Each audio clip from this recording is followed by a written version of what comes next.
सभी बच्चों को मेरा नमस्ते।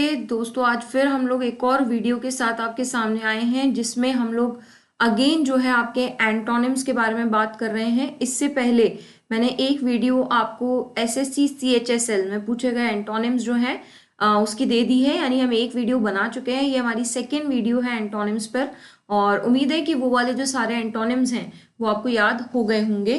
तो चलिए आज की इस वीडियो में फिर से जो एंटोनिम्स है उसके आगे की क्लास लेते हैं। सबसे ज्यादा वोकैबुलरी में जो सेक्शन पूछा जाता है वो एंटोनिम्स का ही सेक्शन है। देन उसके बाद आपके सिनोनिम्स या फिर इडियम फ्रेजेस या मिस स्पेल्ड जो है एग्जाम में आते हैं। तो सबसे ज्यादा अगर मैं बात करूं तो वो हमारे से जो पूछे गए हैं वो क्या है, एंटोनिम्स है। चलिए, तो आज की क्लास का पहला एंटोनिम जो है वो आपकी स्क्रीन पर आपको शो हो रहा होगा। जरा बात करते हैं। ये आपसे पूछ रहा है जोवियल का मीनिंग क्या होता है, यानी कि जोवियल का एंटोनिम क्या होता है। तो जोवियल का एंटोनिम हम तब बता पाएंगे जब पहले हमें जोवियल का मतलब पता होगा, है ना। तो जोवियल का बेसिकली मतलब होता है बहुत ज्यादा खुश होना, यानी कि हैप्पी रहना, या फिर जोवियल का मतलब होता है किसी के साथ फ्रेंडली नेचर रखना। तो चाहे मैं हैप्पी बोलूं या चाहे मैं फ्रेंडली बोलूं, एक ही बात है। यानी कि किसी का जो नेचर है वो कैसा है, मिलनसार यदि किसी का नेचर है तो हम उसे क्या बोलते हैं, जोवियल कहते हैं। ओके, चलिए तो ऑप्शंस पर जाते हैं। श्रूड का बेसिकली मतलब क्या होता है, श्रूड का मतलब होता है कनिंग, है ना। श्रूड इज व्हाट, चतुर, या फिर श्रूड इज व्हाट, चालाक। तो किसी के प्रति चालाक होना या चालाक भावनाएं रखना या चालाकी से काम करना is known as what, shrewd. तो श्रूड मीन्स व्हाट, कनिंग। ठीक है, कनिंग का ये सिनोनिम है। मिजरेबल का मतलब होता है दयनीय स्थिति। मिजरेबल का मतलब होता है situation which is unhappy situation, या ये कहूँ जिसमें आप बहुत सैड सैड है, दुखी दुखी हैं। मैं ये भी कह सकती हूँ अनप्लेजेंट सिचुएशन को भी जो है हम लोग क्या कहते हैं, मिजरेबल कहते हैं। ठीक है। डम्ब का क्या मतलब होता है, डम्ब इज जो गूंगा होता है, यानी कि जो बोल नहीं सकता। एंड स्पेशली जो डम्ब है ना, हम उसे स्टूपिड को भी कहते हैं ना, क्या स्टूपिड है, क्या डम्ब है ना, बेवकूफ जैसी हरकतें कर रहा है, तो स्टूपिड इज ऑल्सो डम्ब। तो श्रूड का एक और सिनोनिम यहाँ पे कनिंग आ गया है, जो मैंने आपको चतुर और चालाक बताया था। क्योंकि श्रूड और कनिंग तो खुद ही सिनोनिम है, तो ये दोनों तो आंसर हो नहीं सकते। डम्ब का मतलब आप स्टूपिड से बोल रहे हो या फिर जो कि बोल नहीं सकता उससे बोल रहे हो, तो ये भी नहीं होगा। Miserable will be the right answer. तो जोवियल में हमने कहा है कि someone who is very happy, and miserable में हमने कहा है समवन हु इज अनहैप्पी और फेसिंग व्हाट, अनप्लेजेंट सिचुएशन। तो the answer of jovial is miserable. चलिए, moving towards the next question. The next word is skeptic. Now what do you mean by skeptic? तो skeptic जो word है ना, ये use होता है जब आपको किसी पर डाउट होता है ना, यानी कि जब हमारी सिचुएशन संशय की होती है ना, यानी कि डाउटफुल सिचुएशन होती है, तब हम बोलते हैं क्या, skeptic बोलते हैं। ठीक है। ऑप्शंस पर जाते हैं। बिलीवर यानी जो कि भरोसा करता हो, विश्वास करता हो, है ना, जिसे आपकी किसी भी बात पर कोई डाउट नहीं है ना, जो आप पे आंख बंद करके क्या करता है, भरोसा। अथीस्ट यानी कि क्या होता है कि जो कहते हैं ना भगवान में भरोसा नहीं रखता है, यानी कि जो नास्तिक लोग होते हैं, नास्तिक, उसको हम कहते हैं क्या, अथीस्ट कहते हैं। केयरफुल यानी ध्यान से। And what is infidel means, infidel means का मतलब होता है जो कहते हैं ना किसी सिद्धांत वगैरह को नहीं मानता है ना, यानी कि जो ठीक है, जो ऐसा हो रहा है वो सब सही है। संदेहवादी जो व्यक्ति होता है ना, उसको हम बेसिकली कहते हैं क्या, इनफिडल, संदेहवादी। तो एक तरीके से मैं ना इसको स्केप्टिक का सिनोनिम बोल सकती हूँ। ठीक है, एंटोनिम तो नहीं, सिनोनिम। और जब सिनोनिम है तो ये आंसर होगा नहीं। केयरफुल का मतलब तो ध्यान से होता है, ये भी नहीं होगा। अथीस्ट का मतलब नास्तिक होता है, ये भी नहीं होगा। तो स्केप्टिक में आप सामने वाले पे डाउट कर रहे हो और बिलीव में आप सामने वाले पे विश्वास कर रहे हो। तो the right antonym of sceptic is what, believer. Okay, moving towards again the next word is precarious.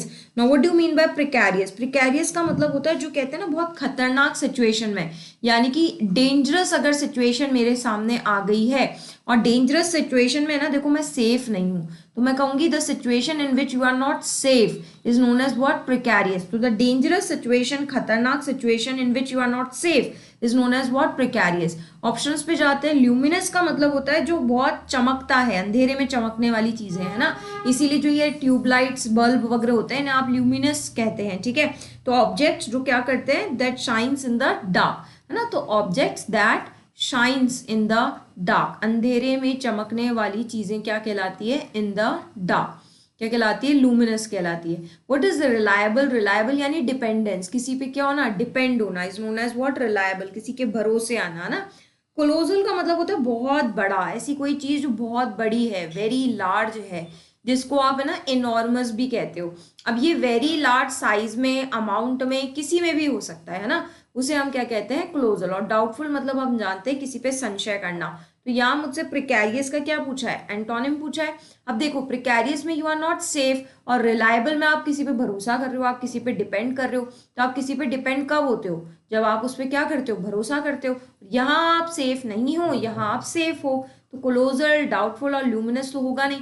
तो precarious is in which you are not safe, and reliable means in which you are safe, that is why you are dependent on others. So the right answer for precarious is what, reliable. Okay, moving towards again the next word is lenient. Lenient का मतलब है someone who is not strict, यानी कि बहुत आराम से, कठोर नहीं है। someone who is not harsh, someone who is not hard is known as lenient। तो इसका उल्टा सीधा फर्स्ट वर्ड ही दिख रहा है, strict होना, है ना। चलिए, रूड का मतलब आप जानते ही हैं, काइंड भी आप जानते हैं। व्हाट इज राउडी, राउडी मतलब जो बहुत नॉइजी टाइप होता है ना, जो ट्रबल क्रिएट करता है, उसको हम बोलते हैं क्या, ट्रबल क्रिएटर, है ना, उसे हम बोलते हैं राउडी, यानी कि बहुत शोर मचाने वाला। That is known as what, rowdy. तो the answer for lenient is what, strict. Okay, next is queer. What is queer means, queer means जो कि बहुत अजीब है, विचित्र है, जिसको आप स्ट्रेंज कहते हो, पता नहीं क्या ही चल रहा है, अनयूजुअल है ना, औरों की तरह नहीं है या हमेशा की तरह नहीं है ना। तो something which is happening unusual और something which is strange is known as what, queer. तो स्ट्रेंज और अनयूजुअल, या जैसे आप विचित्र कह लो, अजीब कह लो, है ना, वो सब क्या कहलाता है, क्यूअर कहलाता है। डाउटफुल, अभी हम पिछले 3 में डाउटफुल पढ़ रहे हैं, ठीक है। फैंटास्टिक का मतलब आप जानते हैं, अगेन वेरी गुड। एक्सीलेंट को आप कहते हैं, है ना, जो कहते हैं ना बहुत फैंटास्टिक चीज थी, तो ऐसी कोई चीज that is very good is known as what, fantastic. Eccentric का मतलब होता है समथिंग विच इज, कहते हैं ना सन की, ये भी एक तरीके से क्यूअर का सिनोनिम ही है, स्ट्रेंज ही बोलते हैं ना। पर्सन के लिए मोस्टली ये वर्ड यूज होता है, सन की बोल लो, स्ट्रेंज बोल लो, यूजुअल अनयूजुअल बोल लो, ये सब इसमें आएगा ना। और ऑर्डिनरी का मतलब होता है सामान्य, है ना, ऑर्डिनरी का मतलब है यूजुअली ऐसा होता है। तो यानी कि यही इसका आंसर हो गया। क्यूअर मतलब जो हमेशा नहीं होता है, स्ट्रेंज चीज है, और ऑर्डिनरी मतलब जो हमेशा ऐसा ही होता है ना, यूजुअली ऐसा होता है। तो the antonym for queer is what, ordinary. Okay, moving towards the next word is comical. Comical मतलब फनी, यानी कॉमिक से रिलेटेड हो गया ये, है ना, यानी कि जो फनी है, जो आपको हंसाए, that makes you laugh is known as, it may be a joke, it may be a person, कहते हैं ना फनी, कॉमेंट, मजाक कर रहा है, that is known as laughing channels जो होते हैं ना, लाफिंग शोज जो होता है, उसमें वो क्या होते हैं, कॉमिकल्स ही होते हैं। ट्रैजिक मीन्स जो ऐसी मिस हैपनिंग हो जाए, जिससे आपको बहुत दुख हो, तो अगर किसी के साथ मिस हैपनिंग हो जाती है तो दैट इज व्हाट, ट्रैजिक। किसी को आप ट्रेजेडी भी कहते हो। ओके, रेमीडियल का मतलब हो गया उपचार, है ना, कहते हैं ना रेमेडी है, ये इसका उपचार है, ठीक है, यानी कि इंप्रूविंग सिचुएशन को जिसको हम कहते हैं, यानी कि अब सुधार हो रहा है, दैट इज रेमेडियल। फार्सिकल का क्या मतलब होता है, फार्सिकल इज सिली, कहते हैं ना बेतुका है ये चीज, बहुत ज्यादा, ये तो क्या ही हो गया है ना, ह्यूमरस भी कह सकते हो आप, यानी कि ऐसी कोई चीज जो बहुत ह्यूमरस वे में हुई है, सिली वे में हुई है, जिससे शायद आपको अपमान भी सहना पड़ गया है ना। तो something which is silly is known as what, बेतुका इज फार्सिकल। रिबेलियस मतलब आप लड़ाई पर ही आ गए हो, है ना, रिबेल हो गए हो, विद्रोही हो गए हो, तो लड़ाई के लिए हम ये वर्ड यूज करते हैं व्हाट, रिबेलियस। चलिए, तो यहाँ कॉमिकल का मैं अगर आंसर ढूंढूं तो देखो, रिबेलियस तो लड़ाई है, ये होगा नहीं। फार्सिकल इज ह्यूमरस वे, ये भी नहीं होगा। रेमेडियल भी नहीं होगा। कॉमिकल इज हंसाना, ट्रेजिक इज मिसहैपनिंग, दुख, है ना। तो कॉमिक इज खुशी, हंसना, एंड ट्रेजिक इज दुख। ओके, तो the antonym of comical is what, tragic. Okay, moving towards the next word is compete का आपको सिनोनिम बताना है ना। व्हाट इज कंपीट, किसी से कंपीट करना, यानी किसी से क्या रखना, मुकाबला रखना, है ना, यही कहलाता है कंपटीशन। तो कॉम्पीट इज कंपटीशन का शॉर्ट फॉर्म मान लीजिए ना, शॉर्ट फॉर्म मतलब उसका ही पार्ट है, ये उसी का ही मीनिंग ये देता है। तो किसी चीज में पार्टिसिपेट करना, मुकाबला करना इज व्हाट, कंपीट। सपोर्ट यानी सहारा देना, अटैक यानी किसी पे अटैक करना, है ना। परवर्ट का मतलब होता है कि आप किसी सिस्टम वगैरह कोई चेंज कर दो, और ये जो आपने सिस्टम वगैरह चेंज किया है, टू चेंज अ सिस्टम, और ये जो सिस्टम आपने चेंज किया है ना, ये सिस्टम आपने गलत तरीके से, यानी कि एक बहुत बेकार तरीके से, बैड वे में आपने इसे चेंज किया है। Next word is what, impede. Impede का मतलब होता है किसी की भी व्यक्ति या किसी भी वस्तु के लिए कोई चीज अगेन क्या बना देना, डिफिकल्ट बना देना, यानी कि आपने सिचुएशन अच्छी वाली चल रही थी, आपने उसे क्या बना दी, difficult, that is known as what, impede means. अब आपको कंपीट का क्या बताना है, एंटोनिम बताना है। तो इम्पीड होगा नहीं, परवर्ट होगा नहीं, अटैक होगा नहीं। कम्पीट में आप मुकाबला कर रहे हो, सपोर्ट में आप क्या दे रहे हो, साथ दे रहे हो। तो the antonym of compete is what, support. चलिए आगे बढ़ते हैं। नेक्स्ट वर्ड है आपके लिए घैसली। नाउ घैसली का मीनिंग क्या होता है, पहली बात तो घैसली का मतलब होता है ऐसी कोई चीज जो आपके लिए हानिकारक है, यानी कि आपके लिए फायदेमंद नहीं है। तो जो चीज आपके लिए हानिकारक है, यानी कि कहते हैं ना आपको अत्यंत क्या दिखने वाली है, बेकार दिखने वाली है, that is known, extremely bad कह लूं मैं, ऐसी कोई चीज that is extremely bad for you is known as what, घैसली। एजिटेट का मतलब होता है किसी को परेशान कर देना, है ना, किसी को बॉदर करना, किसी को वरीड करना। तो अगर आप किसी को बॉदर कर रहे हो, वरीड कर रहे हो, तो that unpleasant situation is known as what, agitate. आगे बढ़ते हैं। Next is bitter. Bitter is कड़वाहट रखना, रिलैक्सिंग मीन्स आनंदमय, and pleasant is good situation. तो यहाँ पर अगर मैं आंसर देखूं तो एजिटेट भी नेगेटिव, बिटर भी नेगेटिव, रिलैक्स होगा नहीं, तो माय आंसर इज प्लेजेंट। तो घैसली का उल्टा क्या हो जाएगा, प्लेजेंट। घैसली इज हानिकारक एंड प्लेजेंट इज फायदेमंद। आगे बढ़ते हैं। The next word is impulsive. Impulsive का मतलब होता है ऐसी कोई चीज जो बिना सोचे समझे की गई हो, यानी आपने चीज के लिए सोचा नहीं है। तो बिना सोचे समझे यदि कोई चीज की गई है तो that is known as what, impulsive means, है ना, बिना सोच विचार के आपने ऐसे ही कर दिया। Now what is passive. Passive का मतलब होता है जिसके अंदर है ना आप कोई रिएक्शन शो नहीं कर रहे हो, यानी कि we are not showing any reaction is known as what, passive. अपन कहते हैं ना ये तो पैसिव व्यक्ति है, पैसिव मतलब इसका होना नहीं होना बराबर है, ये तो कोई पार्टिसिपेट ही नहीं कर रहा है, इसमें कोई फीलिंग्स ही नहीं है। तो showing no feeling, showing no interest, showing no reaction is known as passive. Aggressive अभी अभी मैंने बताया, एग्रेसिव होना, गुस्से में आ जाना। हेस्टी का मतलब होता है कोई चीज जल्दबाजी में करना ना, क्विकली अगर आपने किसी काम को फटाफट निपटाया है, that is hasty means. Cautious is सावधानी से, ओके। तो इम्पल्सिव का उल्टा क्या हो जाएगा, हेस्टी तो खुद जल्दबाजी से किया हुआ काम है, एग्रेसिव खुद गुस्से में किया हुआ काम है, पैसिव में तो आप इंटरेस्ट ही नहीं ले रहे हो, तो उसका राइट आंसर हो जाएगा कॉशियस। कॉशियस मतलब जो काम आपने सावधानी से किया है, दैट इज कॉशियस, और जो काम बिना सोचे समझे किया है दैट इज व्हाट, इम्पल्सिव। तो my right answer for impulsive is cautious. आगे बढ़ते हैं। नेक्स्ट इज आपको वल्गर का एंटोनिम बताना है। Now what do you mean by vulgar. तो वल्गर का मतलब होता है ऐसी कोई चीज जो कहते हैं ना अभद्र है, बेकार है ना, यानी कि किसी भी चीज में जो कहते हैं वेरी बैड है ना, चाहे बिहेवियर में हो चाहे किसी में भी हो। यानी कि मैं कह सकती हूँ someone who is not polite, या मैं ये कह सकती हूँ समवन हु इज मिसबिहेविंग। तो मिसबिहेविंग नेचर को हम लोग क्या कह सकते हैं, वल्गर कहते हैं। आगे देखते हैं ऑप्शंस के मतलब। डेकोरस का मतलब होता है, कहते हैं ना इसने डेकोरम मेंटेन कर रखा है, यानी कि someone who is polite, someone who is formal, someone who is behaving good, someone मतलब कहते हैं ना बहुत अच्छा बिहेव कर रहा है, मैनर्स से अगर बिहेव कर रहा है, तो that is known as decorous means. What is रिबाल्ड।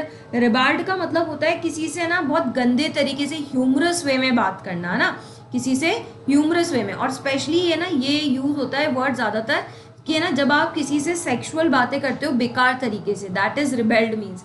Impervious का मतलब होता है कि जिस किसी बात पर आपका असर नहीं हो, यानी ऐसी कोई चीज या ऐसी कोई बात जो आपको अफेक्ट ना करे, नॉट अफेक्टेड ये बात है, दैट इज इम्पर्वियस मीन्स। लिसेंटियस का क्या मतलब होता है, लिसेंटियस मीन्स जो आपके कंट्रोल में ही नहीं है ना, जैसे कहते हैं ना किसी का, अगेन ये भी है ना आप किसी के एक तरीके से बिहेवियर के लिए यूज कर सकते हैं, जिसके अंदर मैं कह दूं लैक ऑफ मॉरल डिसिप्लिन है, यानी कि इसके अंदर मॉरल वैल्यूज की क्या है, कमी है, उसे हम क्या कह सकते हैं, लिसेंटियस कह सकते हैं। तो यहाँ वल्गर का मतलब भी अभद्र ही है, तो लिसेंटियस तो उसका सिनोनिम हो गया।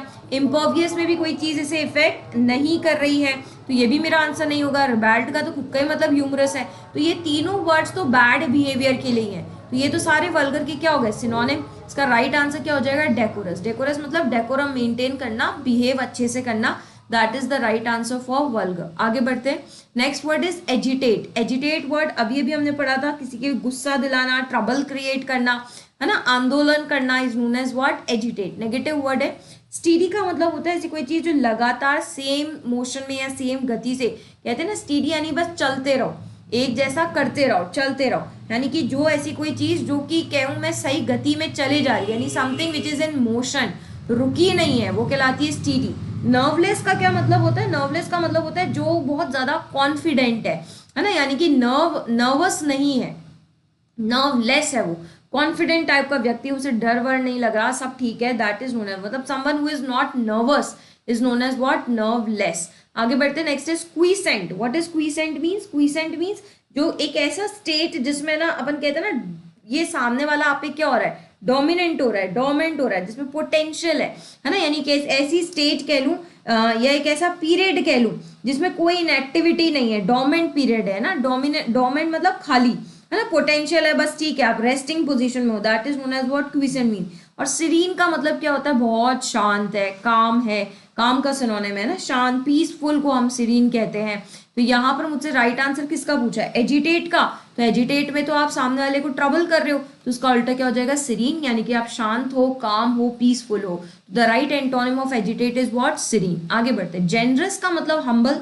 जेनरस मीन्स कि आप सामने वाले को हेल्पिंग हैंड हो, हमेशा always ready to help others. तो someone who is always ready to help others is generous, इसी को हम हम्बल भी कहते हैं।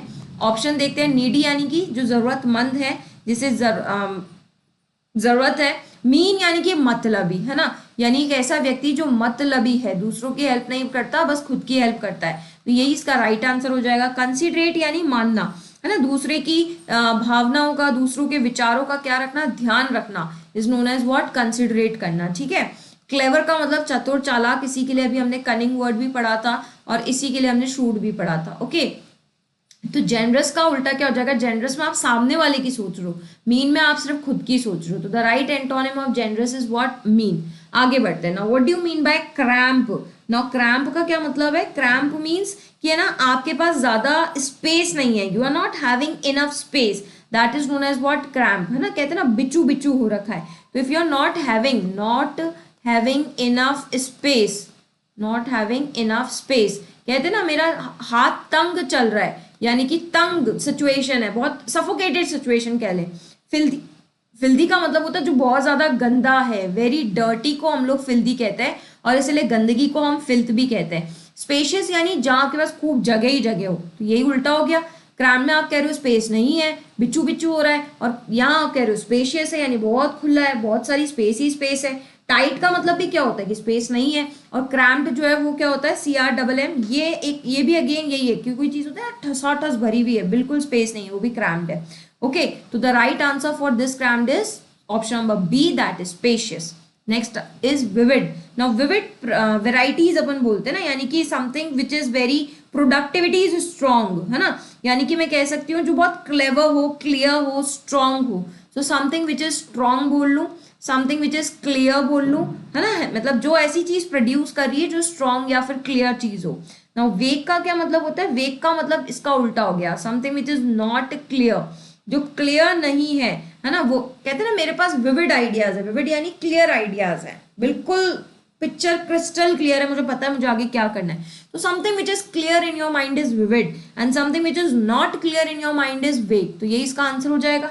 इलोक्वेंट का मतलब क्या होगा, जो एक्सप्रेशंस वगैरह अच्छे से एक्सप्रेस कर सकते हो। मैंने कई बार आपको बताया, सुवक्ता को हम कहते हैं क्या, इलोक्वेंट, यानी कि जो बहुत अच्छा बोलता है, जिसका सुनना वगैरह आपको पसंद है, दैट इज इलोक्वेंट। पिक्टोरियल का मतलब होता है जो जिसको आप ना पिक्चर्स के द्वारा एक्सप्लेन कर सकते हो, समझा सकते हो, that is pictorial. And lucid is again clear, यानी कि something which is clear, something which is transparent is known as what, lucid. तो चाहे आप क्लियर बोल लो, ट्रांसपेरेंट बोल लो, लूसिड बोल लो या विविड बोल लो, एक ही बात है। वेक का मतलब क्या हो जाएगा, नॉट क्लियर, तो ये इसका क्या हो जाएगा, एंटोनिम। आगे बढ़ते हैं। Next word is what, furtive. Now what is furtive, furtive means किसी से छुपा कर रखना, तो the secret things is known as what, फर्टिव।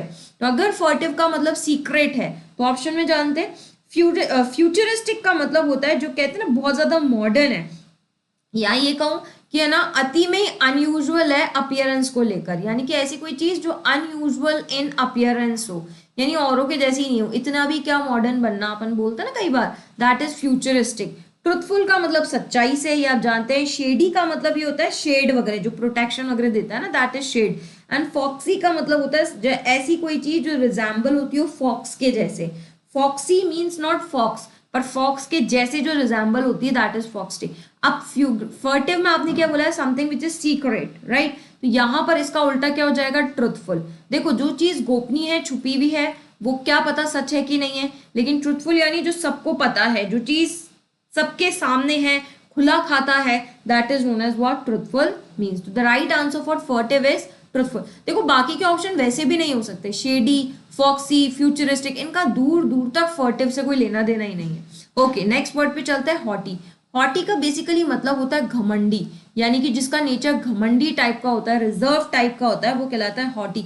जो अपने आप में क्या करता है, प्राउड फील, ये प्राउड नेगेटिव सेंस में है ना, वो कहलाता है हॉटी। तो प्राउड तो इसका सिनोनिम हो जाएगा, ये होगा नहीं। हैप्पी का मतलब होता है खुश, ये भी नहीं होगा। इनडिफरेंट का मतलब क्या होता है, जो सबसे अलग हो, कहते हैं ना जो इंटरेस्ट ही नहीं है किसी चीज में, जिसका नेचर ही केयरिंग नेचर नहीं है, वो इनडिफरेंट है। लेकिन मॉडेस्ट का मतलब होता है हम्बल। हम्बल यानी कि जिसमें घमंड नहीं है, सबसे प्यार से बात करेगा। तो the exact antonym of haughty is what, modest. चलिए आगे बढ़ते हैं। नेक्स्ट वर्ड है मेरे लिए plausible. Now what is plausible means, plausible का मतलब होता है जिस पर आप विश्वास कर सकते हो, है ना। समवन हु कैन, जिस पर यू कैन बिलीव समवन, है ना, जिस पर आप क्या रख सकते हैं, विश्वास रख सकते हैं, that is known as plausible. अब इसका सिनोनिम आपको ढूंढना है, तो इसका एंटोनिम, अब इसका एंटोनिम क्या है, सेंटेंस में लिखा हुआ है, जिसका मीनिंग आपको देखना है। अब हम सेंटेंस नहीं पढ़ेंगे, हम तो डायरेक्ट ऑप्शन ही देखेंगे, ठीक है। फ्यूचर का मतलब तो भविष्य होता है, तो ये तो इसका आंसर होगा नहीं। फोर्सिबल का क्या मतलब होता है, फोर्सिबल का मतलब जिसका आप अनुमान लगा सकते हो, है ना, जिसको आप क्या कहते हैं, प्रेडिक्ट कर लेते हैं पहले से, वो कहलाता है फोर्सिबल। तो ये भी नहीं होगा। जो चीज ट्रेंड में चल रही हो, ये भी नहीं होगा। अनलाइकली का मतलब होता है जो अनएक्सपेक्टेड है, जो असंभावित थी, जिस पर आप विश्वास नहीं कर सकते हो, है ना। समथिंग दैट इज अनएक्सपेक्टेड, अचानक से हो गई है। यू कैन नॉट बिलीव, आपको विश्वास नहीं हो रहा है ये कैसे हो गई। तो जिस पर आप विश्वास नहीं कर सकते हो, दैट इज अनलाइकली, और कर सकते हो तो प्लॉसिबल। तो उसका एग्जैक्ट एंटोनिम क्या हो जाएगा प्लॉसिबल का, अनलाइकली, क्योंकि हम यहाँ विश्वास नहीं कर पा रहे। नेक्स्ट पे चलते हैं। Next is flammable. फ्लेमेबल का मतलब होता है जिसमें आग आसानी से लग जाए, है ना, यानी कि फायर आसानी से लग जाए, is known as flammable.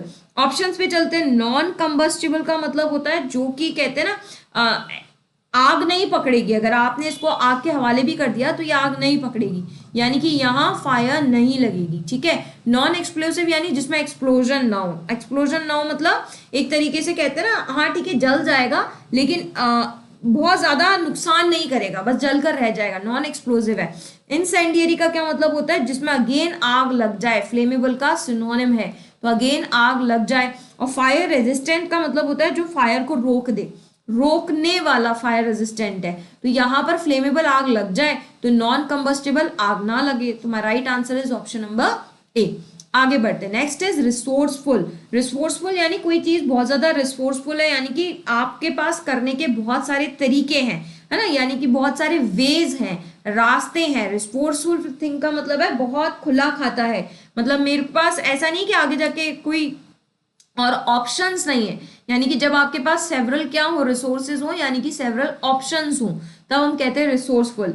Incompetent यानी कि जिसका कोई कॉम्पिटेंट ही ना हो, असमर्थ हो, यानी कि जिसके पास ज्यादा ऑप्शंस नहीं है, वो कहलाता है इनकॉम्पिटेंट। इंजीनियस का क्या मतलब होता है, जो कहते हैं ना चतुराई से चीज की गई है, यानी सोच समझ कर कोई चीज की गई है ना, यानी सोचा गया है इस पे बहुत, उसके बाद ये काम किया गया है। इमैक्युलेट का मतलब क्या होता है, अगेन क्लियर है, कोई चीज क्लियर हो, साफ हो, टाइडी हो, है ना, साफ सुथरे को हम लोग कहते हैं इमैक्युलेट। और इम्पेकेबल का क्या मतलब होता है, जिसमें कोई गलती ना हो, यानी कि विदाउट एनी मिस्टेक्स यदि कोई चीज है, तो that is known as what, impeccable, without any mistakes. Okay, तो the right answer for resourceful, देखो इनकॉम्पिटेंट इसका राइट आंसर हो जाएगा, क्योंकि इंजीनियर्स का मतलब हमने सोच समझ के बोला है, ये तो कहीं दूर दूर तक नहीं है। इमैक्युलेट मतलब क्लियर, साफ सुथरा, ये भी नहीं है। इम्पैकेबल यानी विदाउट एनी मिस्टेक, ये भी नहीं है। तो रिसोर्सफुल में आपके पास बहुत सारे ऑप्शंस हैं, और इनकॉम्पिटेंट में आपके पास कोई ऑप्शन नहीं है कॉम्पिटिशन करने के लिए।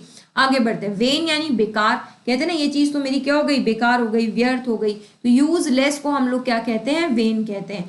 ऑप्शन पे चलते हैं। ऑनरेबल का मतलब होता है किसी को ऑनर करना, सम्मान देना। हम्बल अगेन किसी से हम्बली रिक्वेस्ट करना, उदारता दिखाना, हेल्प करना। ऑनेस्ट ईमानदारी होता है। होपफुल यानी आशावादी, है ना। अब अगर मैं इसका राइट एंटोनिम देखूं, तो ऐसी कोई चीज जो यूजलेस है वो वेन है, ऑनरेबल नहीं होगा, ऑनेस्ट होपफुल नहीं होगा, इसका राइट आंसर क्या हो जाएगा, हम्बल। जो चीज यूजलेस है वो वेन है, और जो यूजफुल है वो क्या है, हम्बल है, ठीक है। नेक्स्ट पे चलते हैं। नेक्स्ट वर्ड इज बॉइस्ट्रस का आपको एंटोनिम बताना है ना। बॉइस्ट्रस का क्या मतलब होता है, जो बहुत ज्यादा नॉइजी हो, है ना, बहुत ज्यादा शोर शराबा करे। या ये ना नॉइजी वर्ड मोस्टली ना पॉजिटिव सेंस में यूज होता है, तो कहते हैं ना बहुत ज्यादा एनर्जी है, देखो बच्चों में कितनी एनर्जी है। चीयरफुलनेस के लिए भी ये वर्ड यूज होता है, खुशी का माहौल है, सब मस्ती मार रहे हैं ना, सब इधर उधर बातें कर रहे हैं, नॉइजी क्रिएट है, सब खेल रहे हैं, वो कहलाता है क्या, बॉइस्ट्रस सिचुएशन। ना ऑप्शंस पे जाएं, तो ये कहलाता है क्लैमरस। क्लैमरस का मतलब भी नॉइजी है, लेकिन ये थोड़ा सा नेगेटिव सेंस में है ना, पर है नॉइजी। तो यहाँ पर भी शोर शराबा ही है ना, लेकिन ये नॉइजी कैसी है, कंफ्यूज्ड नॉइजी है, समझ में नहीं आ रहा कौन क्या बोल रहा है, कौन क्या चिल्ला रहा है। तो जब नॉइज नेगेटिव सेंस में, केओस जो है ना ये इसका सिनोनिम है, ठीक है, नेगेटिव सेंस में चल जाए तो वो कहलाता है क्लैमरस। फ्रॉथिंग का क्या मतलब होता है, फ्रॉथिंग का मतलब झाग से होता है, फ्रॉथ का मतलब ही झाग होता है ना, तो जो झाग पैदा करने वाला चीज हो या झाग से रिलेटेड कोई चीज हो वो कहलाती है फ्रॉथिंग। प्लेसिड का मतलब होता है ऐसी कोई चीज जो शांत है ना, यानी कि बहुत काम स्टेट है, बहुत शांत है, जिसको अभी अभी आपने सीरीन भी बोला था, तो सीरीन भी इसका सिनोनिम है, चाहे आप सीरीन बोल लो, काम बोल लो, पीसफुलनेस बोल लो, पीसफुल बोल लो, है ना, ये सारे क्या हो गए synonym. What is rocks means, rocks का मतलब अगेन अनप्लेजेंट साउंड को ही हम कहते हैं, जोर जोर से जो कर्कश आवाजें निकलती है ना, तो अनप्लेजेंट साउंड को ही हम रॉकस कहते हैं। ये साउंड दे रहा है, अगेन ये भी साउंड दे रहा है, वॉइस्ट्रस का मतलब भी साउंड देना ही था, तो ये तो सारे सिनोनिम हो गए। फ्रॉथिंग का तो झाग है, इसका तो कोई लेना देना ही नहीं है। Placid will be the right answer, क्योंकि ये बात शांति की कर रहा है, ये अगर आवाज की बातें कर रहे हैं तो प्लेसिड शांति की बातें कर रहा है। नेक्स्ट आगे बढ़ते हैं, हैम्पर का आपको बताना है, तो हैम्पर का मतलब होता है, कहते हैं ना किसी चीज को डिफिकल्ट कर देना, दैट इज हैम्पर। तो अगेन ये किसके लिए यूज होता है, कि टू मेक समथिंग डिफिकल्ट, यानी किसी चीज को आसानी की बजाय क्या बना देना, मुश्किल बना देना, that is known as what, hamper। तो हम कई बार बोलते हैं he is hampering the situation, he is hampering the situation means he is making the situation very difficult। Care का मतलब होता है किसी की केयर करना, है ना, हेल्प भी यही होता है किसी की मदद करना। व्हाट इज इम्पीड मीन्स, है ना, ये इम्पीड मेरे लिए नया वर्ड है, तो इम्पीड का मतलब भी यही होता है टू मेक समथिंग डिफिकल्ट, यानी ये हैम्पर का क्या हो गया, सिनोनिम हो गया, ठीक है। नेक्स्ट है फिनिश, फिनिश यानी किसी को कंप्लीट कर देना, तो फिनिश का दूर दूर तक नहीं है और केयर का नहीं है। इम्पीड तो खुद इसका सिनोनिम है, तो यहाँ तो आपने किसी चीज को डिफिकल्ट बनाया है, लेकिन हेल्प में आपने किसी चीज को क्या बनाया है, आसान। तो जब हम किसी की मदद करके किसी चीज को आसान बना देते हैं वो हेल्प कहते हैं, और जब हम किसी चीज को डिफिकल्ट बना देते हैं उसे हम इम्पीड या फिर हैम्पर कहते हैं। चलिए आगे बढ़ते हैं, नेक्स्ट है सेक्रेड। नाउ सेक्रेड का मतलब होता है something which is related to god, religion से रिलेटेड, या ये कहूँ मैं समथिंग जिसको आप पूजनीय कहते हैं ना, यानी कि जिसके लिए आपके मन में बहुत रिस्पेक्ट होती है, भगवान का दर्जा आपने उसे दिया है, तो related to god is known as what, sacred. Now grave का क्या मतलब होता है, ग्रेव का मतलब तो कब्र हो गया ना, यानी कि जहां हम डेड बॉडीज को बरीड करते हैं, that is known as what, grave means. Narrow का मतलब सकड़ा होता है, होली का मतलब पूजनीय होता है, और प्रोफेन का मतलब क्या होता है, कि जब आप किसी के अंदर डिसरेस्पेक्ट की शो करते हो, यानी कि आपके अंदर डिसरेस्पेक्ट की भावना है, या मैं ये कहूं कि है ना आपने उस चीज को लैक ऑफ रेस्पेक्ट में रख रखा है, यानी कि आप उस चीज की पूजनीयता को खत्म कर रहे हैं, है ना, असम्मान क्रिएट कर रहे हैं, दैट इज प्रोफेंस मीन। तो सेक्रेड में तो पूजनीय है, इसका दूर दूर तक ग्रेव से तो कोई रिलेशन है नहीं, नैरो और होली से भी नहीं है, होली तो खुद इसका सिनोनिम हो गया, तो profane will be the right answer, कि सेक्रेड में you are respecting something and profane में you are disrespecting something. Okay next word पे चलते हैं, स्टिंगी। स्टिंगी का मतलब होता है कंजूस, जिससे पैसे खर्च ना हो, है ना, वो कहलाता है स्टिंगी। तो जो कंजूस है, जिससे पैसे नहीं निकलते हैं, खर्च नहीं होते हैं, पैसे नहीं देना चाहता है, अनविलिंग टू गिव मनी, यानी कि जिसकी पैसे देने की कभी इच्छा ही नहीं होती है, unwilling to give money is known as what, stingy means. Generous means humble, अभी अभी हमने पढ़ा भी था, दयालुता का नेचर रखना इज नोन एज हम्बल, है ना। ह्यूमरस का मतलब जो अम्यूजिंग है, फनी है, वो ह्यूमरस है। लेसेसिव का मतलब क्या होता है, again this one is the new word for you. Lascivious जो वर्ड है ना, ये सेक्सुअल डिजायर के लिए वर्ड यूज होता है, तो someone who is having sexual desire is known as what, lascivious। Next is deceitful, is धोखा देना, ना, तो यहाँ पर अगर मैं इसका एंटोनिम देखूं तो देखो, धोखा देना तो खुद नेगेटिव वर्ड है, लेसिवियस तो खुद सेक्सुअल डिजायर, इसका तो कोई दूर दूर तक लेना नहीं है। ह्यूमरस का मतलब क्या होता है, ह्यूमरस इज अम्यूजिंग, फनी को हम ह्यूमरस कहते हैं, तो यहाँ फनी से भी कोई लेना देना नहीं है। तो कंजूस है यानी कि इससे कोई मदद नहीं होगी, लेकिन यहाँ जेनरस में ये सामने वाला हम्बल है, इससे आप पैसे भी ले लो, ये आपकी मदद भी कर देगा, तो हेल्पिंग नेचर है, दैट इज जेनरस, और हेल्पिंग नेचर नहीं है तो दैट इज स्टिंगी। चलिए नेक्स्ट वर्ड पे चलते हैं, मैरिट। मैरिट का मतलब होता है, कहते हैं ना इसके अंदर बहुत सारी मैरिट्स हैं, मैरिट्स एंड डीमेरिट्स अगर आपने सुना, तो मेरिट का मतलब होता है किसी के अंदर अगर बहुत ज्यादा अच्छाई होती है, यानी गुड क्वालिटीज को हम मेरिट कहते हैं ना, तो something which is positive things is known as merit. तो रिजल्ट का मतलब तो नतीजा होता है ना, तो नतीजा तो इसका आंसर होगा नहीं। टिम्यूल्ट का बेसिकली मतलब होता है क्योस, अभी अभी हमने कहा था ना, नॉइजी सिचुएशन पैदा हो जाना, है ना, पता ही नहीं चल रहा किसकी आवाज आ रही क्या आ रहा है, तो वो नॉइजी सिचुएशन, केओस की सिचुएशन, कंफ्यूजिंग सिचुएशन को हम लोग क्या कहते हैं, ट्यूम्यूल्ट। फॉल्ट का मतलब होता है किसी में गलती आने का, ठीक है। तो मेरिट में अपन ने किसी की पॉजिटिविटी दिखाई है तो फॉल्ट इसका उल्टा हो जाएगा, गलतियां। तो फॉल्ट इज व्हाट, डीमेरिट्स। किसी की गलतियां निकाल रहे हो, फॉल्ट्स निकाल रहे हो तो डीमेरिट्स ही तो बता रहे हो। और ऑकल्ट वर्ड हमने है ना इससे पहले वाली वीडियो में भी पढ़ा था। ऑकल्ट का मतलब होता है जो सुपर नेचुरल पावर से रिलेटेड, मैजिक पावर से रिलेटेड चीजें होती है ना, सुपर नेचुरल चीजें जो होती है उनके लिए हम वर्ड बोलते हैं ऑकल्ट। तो the right answer for merit will be what, fault. Merit means किसी की पॉजिटिवनेस शो करना एंड फॉल्ट मीन्स व्हाट, किसी की गलतियां शो करना। तो चलिए ये कुछ और एंटोनिम्स थे जो हमने आज की वीडियोस में लिए थे, और अभी भी एंटोनिम का सेशन जो है वो बाकी है क्योंकि बहुत सारे एंटोनिम्स हैं, और मैं थोड़े थोड़े वीडियो में इसलिए लेती हूँ ताकि आप लोग जो है वो आसानी से याद कर सको। क्योंकि देखो मेरे को तो पढ़ाना ही है, लेकिन आपको तो ये सारे याद भी करने हैं, आपके तो दिमाग में भी सेट होनी चाहिए। तो कम से कम अगर आप एक वीडियो को 2 से 3 बार देखते हो ना, तब जाकर वो जो वर्ड्स हैं वो सुने सुने लगते हैं और हमारे माइंड में कहीं जाकर के सेट होते हैं, राइट। तो ये जो वीडियोस हैं आप वोकैब की तो स्पेशली मैं कहूंगी कि आप रेगुलर बेसिस पर देखते ही रहें, ताकि जो आपका रिवीजन है वो अच्छे से मेंटेन रहे। चलिए तो नेक्स्ट वीडियो में एक बार आपसे फिर बात करते हैं एंटोनिम से ही रिलेटेड। तब तक के लिए ये पिछले एंटोनिम्स आप सब लोग याद करते रहे। कोई भी आपका डाउट हो आप मुझे कमेंट बॉक्स में शेयर कर सकते हैं, आपके सजेशंस मेरे लिए मोस्ट वेलकम है। चलिए नेक्स्ट वीडियो में मिलते हैं, तब तक के लिए जय हिंद, जय भारत, राधे राधे।